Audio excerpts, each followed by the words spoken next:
Hey, let's dive right into the exciting world of stocks and the latest updates that are shaking up the market. So brace yourselves for some major news. Also, if you want more stock market news updates, go and like this video and subscribe. Right now, stocks are experiencing some minor losses for the third consecutive day in a row, and let me tell you, it was quite a roller coaster ride. The reason behind this downward trend was due to the fall of big tech shares, which had been the driving force behind recent gains. However, the main driver for why stocks went lower is because of Federal Reserve Chairman Jerome Powell, who testified before Congress and dropped a bombshell. He revealed that the Fed is gearing up to raise interest rates again before the year wraps up, all in an effort to combat inflation. This means that growth stocks will pull back in the coming weeks, especially after more interest rate hikes. The reason why interest rate hikes cause growth stocks to fall is because most growth companies carry large amounts of debt on their balance sheet. And higher interest rates make it more difficult for growth companies to pay back and justify their debt load. In other news, India's Prime Minister, the incredible Narendra Modi, touched down in the US earlier this week, and tonight he'll be the star of a lavish state dinner. This is a big deal, as Modi will only be the third world leader to receive such an honor during Joe Biden's presidency.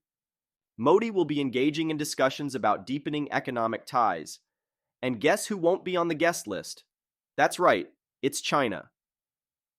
With US-China relations at a tipping point, American companies are actively seeking to diversify their manufacturing base. And guess who's ready to step up to the plate? That's right, it's India that essentially wants to replace China in regards to manufacturing products for America. They are seizing the opportunity and positioning themselves as an attractive alternative for US businesses. The economic dance between India and the US is already a sight to behold, particularly in the tech sector. Just take a look at these mind-blowing facts. Apple has shifted some iPhone production from China to India, and Tim Cook, the legendary CEO himself, attended the opening of India's first Apple store. IBM has about half of its workforce located in India. And get this, around 60 Fortune 500 companies are led by CEOs of Indian origin, including big names like Google and Adobe. Impressive, isn't it? CEOs from Apple, Microsoft, FedEx, and Marriott are expected to attend the event, and you can bet that the relationship between India and the US will reach new heights. Get ready for new deals because they're coming. On top of that, Elon Musk himself already met with Modi earlier this week, and Modi convinced Musk to make significant investments in India. Musk, being the maverick that he is, pledged that Tesla will be in India as soon as humanly possible. Buckle up, India, because the electric revolution is on its way.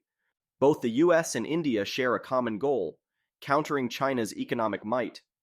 However, concerns have been raised about Modi's track record on human rights. He has faced criticism for cracking down on dissent, restricting free speech, and sowing religious discord. These are serious issues that need to be addressed as this exciting economic dance unfolds. In the end, this should reflect favorably on tech stocks. Now let's shift gears and talk about a legal showdown in the tech world. Brace yourselves for the latest drama involving none other than Amazon. The Federal Trade Commission, FTC, has filed a lawsuit against the e-commerce giant, alleging that they violated consumer protection laws by manipulating millions of customers into signing up and staying signed up for their $139 a year Prime service. But how did Amazon do it, you ask? Amazon did this by making it harder for customers to buy products without a Prime membership, and by employing dark patterns, which are sneaky design tactics that subtly convince users to enroll in Prime without their consent. The lawsuit claims that Amazon's leadership knew about these tactics and deliberately slowed down changes that would have made it easier for users to cancel Prime. That's quite the allegation. But don't worry, the cavalry is here.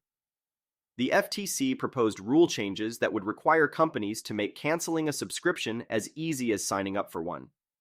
Say goodbye to spending hours on the phone trying to cancel that impulsive subscription because relief is on the way.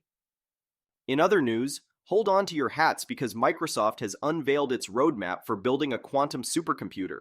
Can you believe it? They believe that within less than 10 years, they will have a quantum supercomputer capable of performing a whopping 1 million quantum operations per second. This would literally change the world as we know it.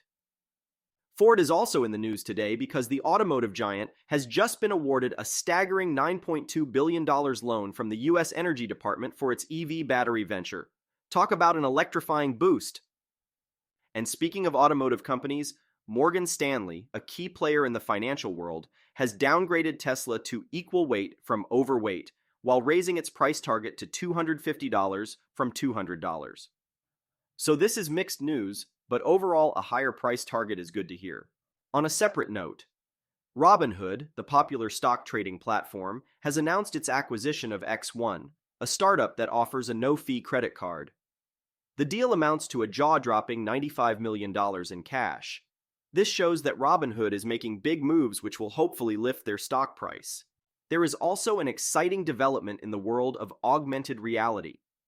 Facebook, now known as Meta Platforms, has joined forces with Qualcomm to supply chips for future AR projects. This just gets us one step closer to the metaverse, which is Meta's ultimate plan. Last but not least, Micron, the renowned chip manufacturer, has revealed plans for a new chip testing and assembly plant in India. This venture could result in an investment of a staggering $2.75 billion. The future of technology is looking brighter than ever. That's a whole lot of exhilarating news for today. Stay tuned for more updates, exciting market movements, and jaw-dropping announcements. Remember to keep your portfolios strong and your enthusiasm high. Until next time, happy investing.